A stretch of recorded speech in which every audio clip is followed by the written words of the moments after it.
السلام علیکم ورحمۃ اللہ وبرکاتہ۔ صرف 5 منٹ کا مدرسہ قرآن و حدیث کی روشنی میں 12 شوال المکرم نمبر 1 اسلامی تاریخ۔ حضرت درہ بن ابی لہب رضی اللہ تعالی عنہ حضرت درہ رضی اللہ تعالی عنہ حضور صلی اللہ علیہ وسلم کے چچا ابو لہب کی بیٹی تھی۔ وہ ہجرت سے پہلے مکہ مکرمہ میں مسلمان ہو گئی تھی۔ اس کے بعد ان کے شوہر حضرت حارث بن نوفل نے بھی اسلام قبول کر لیا۔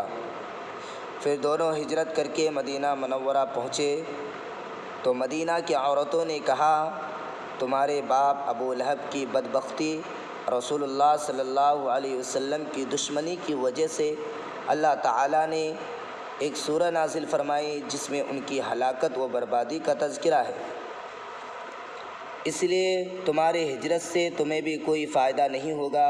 انہوں نے اس بات کی حضور صلی اللہ علیہ وسلم سے شکایت کی۔ آپ نے نماز کے بعد لوگوں کو جمع کر کے فرمایا، میرے خاندان والوں کے بارے میں مجھے تکلیف مت دو۔ آپ صلی اللہ علیہ وسلم کے اس فرمان سے انہیں اپنی غلطی کا احساس ہوا۔ حضرت درہ رضی اللہ تعالیٰ عنہ کی فضیلت کے لیے اتنا کافی ہے کہ حضور صلی اللہ علیہ وسلم نے ان سے فرمایا، جو تمہیں غصہ دلائے گا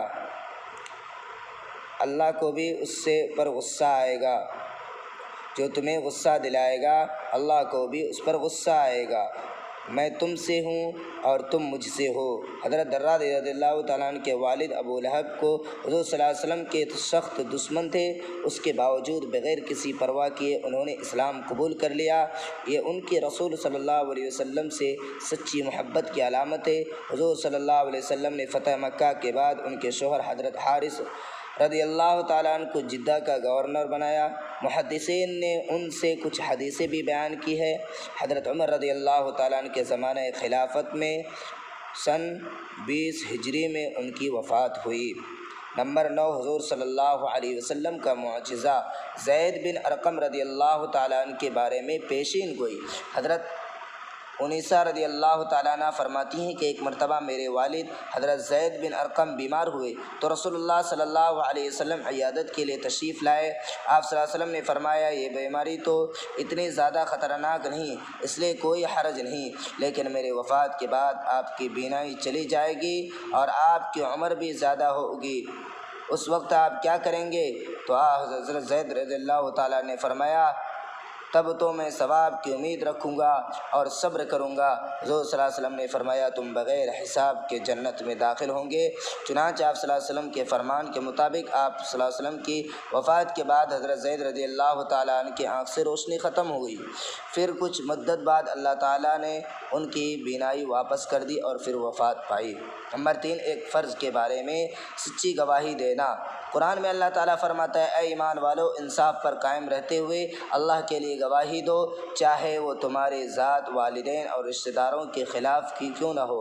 فائدہ، سچی گواہی دینا اور جھوٹی گواہی دینے سے بچنا ضروری ہے۔ ایک سنت کے بارے میں دشمن سے بچنے کی دعا۔ رسول اللہ صلی اللہ علیہ وسلم جب کسی قوم سے خوف یا ڈر محسوس کرتے تو یہ دعا پڑھتے، اللہم انا نجعلک فی نحورہم ونعوذ بک من شرورہم۔